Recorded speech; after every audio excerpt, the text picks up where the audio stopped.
4 దెబ్బలు తిన్నాను. 6 లీటర్ రక్తం పోయింది.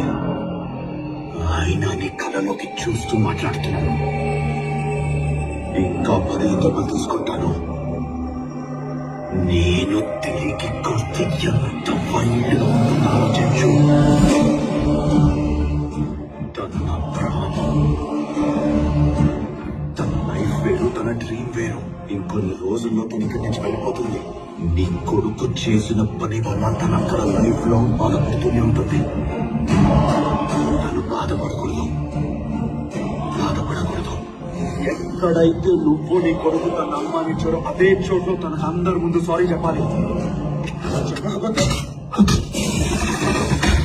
నరుకుతా. యాక్చువల్లీ చంపేద్దామని వచ్చాను, కానీ మాట్లాడుతున్నాను.